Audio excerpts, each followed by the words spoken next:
It was a cold December night in Myrtle Beach, South Carolina. The streets were quiet, Christmas lights blinking faintly through the mist as the clock crept past midnight. At 1:44 a.m., Heather Elvis's phone rang. Whoever was on the other end would be the last person she ever spoke to. By dawn, her car sat abandoned at Peachtree Landing, a lonely boat ramp surrounded by dark water and tangled trees. Inside, police found no signs of struggle. Her purse, her keys, and her phone were gone. It was as if Heather had simply evaporated into the night. But this was no random disappearance. It was a story of obsession, betrayal, and secrets buried deep beneath the surface of a small southern town. Just days before she vanished, Heather Elvis was full of energy and plans. She was 20 years old, bright, ambitious, and trying to find her footing in adulthood. She juggled 2 jobs, one at Tilted Kilt, a sports bar known for its lively crowds, and another at a local beauty salon. Her friends described her as funny, carefree, a little impulsive, but determined to build a better life. She'd recently gone through a breakup, had started dating again, and was learning what it meant to be independent. Her social media painted the picture of a young woman finding herself, photos with friends, beach sunsets, and quotes about moving on. But behind those posts, something darker was taking shape. A few months before she disappeared, Heather met a man named Sidney Mora, a 37-year-old married father of 3 who came into the restaurant where she worked. It started innocently. A few conversations, late-night messages, secret meetups. Before long, it turned into a full-blown affair, one that would soon spiral out of control. Heather, young and impressionable, believed Sidney was separated. He told her stories about a failing marriage and hinted at a new beginning with her. But what Heather didn't know was that Sidney's wife, Tammy Mora, knew everything. Tammy had discovered the affair, and her rage was explosive. She confronted both of them, posting taunts and threats on social media. Heather became terrified, and yet she couldn't seem to cut Sidney off completely.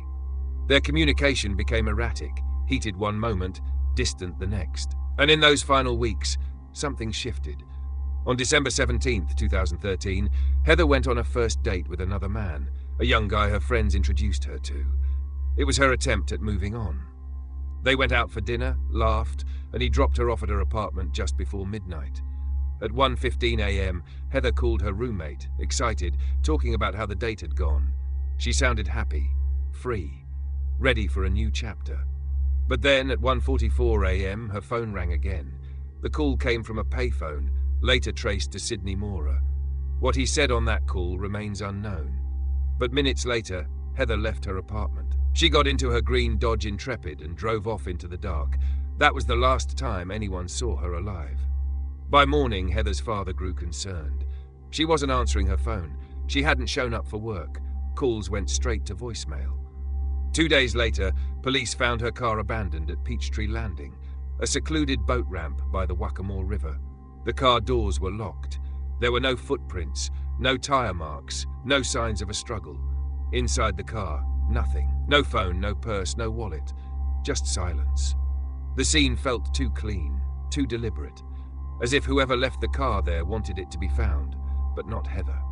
When investigators pulled her phone records, the truth started to unravel. That 1:44 a.m. call from Sidney was the beginning of the end. Why did Heather leave her apartment that night? Did she go willingly to meet Sidney? Or did someone lure her out, knowing she would come? The timeline, when pieced together, made no sense. Her roommate found no signs of forced entry. Her friends said she had no reason to disappear. And yet, the deeper police looked, the more they realized. This wasn't a simple missing persons case. It was a story of manipulation, jealousy, and betrayal, one that would expose the dark underbelly of a seemingly quiet community. As the investigation unfolded, the Mora's strange behavior drew suspicion. Their alibis didn't line up. Their stories changed. But without a body, without physical evidence, police had little to go on. The next phase, the unraveling of the truth, would reveal just how far people can go when obsession turns to rage. When investigators arrived at Peachtree Landing, something about the scene felt off. The car sat too perfectly, parked straight, undamaged and locked. The muddy ground should have preserved tracks, but there were none. It was as if Heather's Dodge Intrepid had simply materialized in the dead of night. The only thing heavier than the fog was the silence. There was no blood, no sign of struggle, no hint of where Heather went after she left her apartment. But investigators knew that disappearances like this rarely happen without reason. And in this case, the clues began with a single call, that 1:44 a.m. ring from Sydney Mora. Detectives started by tracing Heather's last known movements. They learned she left her apartment complex minutes after the call and drove toward the Waitress River area, a route that made no sense for that hour of the night. Surveillance cameras caught glimpses of her green Dodge Intrepid traveling down Highway 501 heading toward a rural part of town. Then, nothing. No footage of a return trip. No trace after that point. When phone records came in, they painted a haunting timeline. After that 1:44 a.m. call from Sydney, Heather tried calling him back several times, 5 missed calls in total, before her phone went silent at 3:41 a.m. And just hours later, her car appeared near the river. At first, police treated Sydney as a person of interest, not a suspect. But the more they learned, the darker things became. Sydney and Tammy Mora's marriage was far from normal. After discovering the affair, Tammy reportedly took control of Sydney's phone, his social media, even his movements. Friends said she became obsessed with Heather, stalking her online, sending harassing messages, and even showing up at her workplace. Heather told friends she was frightened, but still emotionally attached. She felt manipulated, torn between fear and the remnants of what she thought was love. When police interviewed Sydney, his behavior raised red flags. He denied seeing Heather that night, claimed he hadn't spoken to her in weeks. But investigators already knew about the 1:44 a.m. call. The lie only deepened their suspicions. On December 20th, just 3 days after Heather's disappearance, police obtained a search warrant for the Mora property. What they found was disturbing. Tammy's phone contained messages that painted a picture of obsession, texts mocking Heather, screenshots of her photos, and chilling threats like, "Heather Elvis is going to pay." Investigators also found GPS and surveillance evidence suggesting the Moras had been near Peachtree Landing around the time Heather vanished. A neighbor's security camera captured a dark truck matching the Mora's vehicle driving toward the landing at 3:30 a.m., then leaving minutes later. It was circumstantial but damning. As word of the disappearance spread, Myrtle Beach changed overnight. Posters flooded the streets. Search teams combed the woods, rivers, and ditches. Volunteers scanned the shoreline of the Waitress River, calling her name into the wind. But nothing ever came back. Heather's family made emotional pleas on television. Her father, Terry Elvis, stood before cameras, voice-breaking, begging for answers. Weeks turned into months. The case grew colder, and still no trace of Heather. Theories swirled. Maybe she ran away, maybe she fell into the river, maybe someone kidnapped her. But the investigators kept circling back to the same 2 names, Sydney and Tammy Mora. Their timelines didn't add up. Their stories changed every time they spoke. Then came the break police had been waiting for. Nearly 2 months after Heather's disappearance, investigators got a warrant to search Sydney's phone records in detail. What they found was a pattern of deception. In the early hours of December 18th, Sydney's phone pinged near Peachtree Landing, the exact location where Heather's car was later found. Even more telling, data showed he'd driven to a nearby Walmart shortly after the disappearance to buy cleaning supplies, including bleach. Surveillance footage placed him at the store. The pieces were aligning in a chilling way. In February 2014, both Sydney and Tammy Mora were arrested and charged with kidnapping and obstruction of justice. Myrtle Beach erupted with the news. For Heather's family, it was a glimmer of justice, but still, no body, no closure.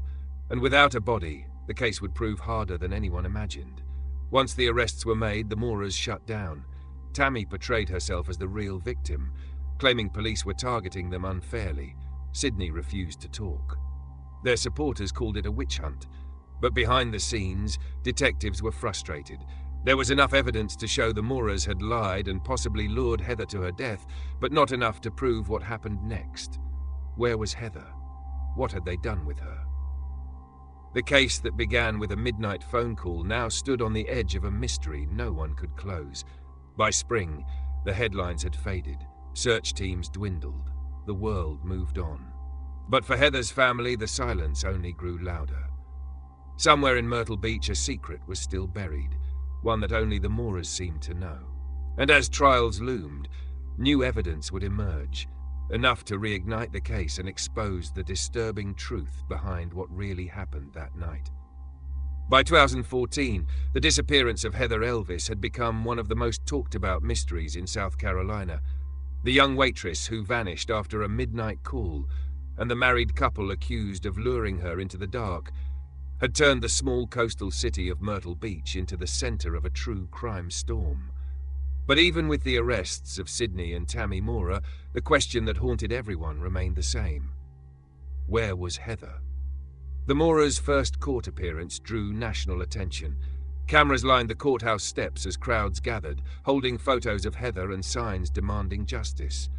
Prosecutors laid out the case: a jealous wife, a manipulative husband, and a young woman caught in a dangerous web of deceit.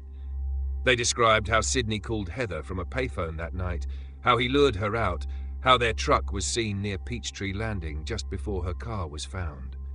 It was a story built on digital footprints, emotional obsession, and fear. But without a body or direct physical evidence, the prosecution faced an uphill battle. The defense painted a different picture, of a young woman infatuated, of a marriage trying to heal, and of police desperate to pin a crime on someone. For months, both sides fought over details: deleted messages, cell tower data, the credibility of witnesses. Still, the one thing that couldn't be argued was the silence. Heather had never been found. When Tammy Moore took the stand, her demeanor was unnerving. She smiled, laughed, and even mocked prosecutors, as if she were the one in control. She denied ever harming Heather, claiming the young woman had been a mistake her husband made and that they had moved on. But her text messages told a different story. "I'm going to make her pay. Heather Elvis needs to disappear." Those weren't the words of a woman who had moved on. Sydney, meanwhile, appeared defeated. His testimony was filled with hesitation, contradictions that made the courtroom uneasy. He admitted to calling Heather from the payphone, but insisted it was just to tell her to leave him alone. Then prosecutors revealed footage of Sydney at Walmart just hours later, buying cleaning supplies. The jury fell silent. It was a chilling pattern: call, disappearance, cleaning products. But again, no body, no proof of murder.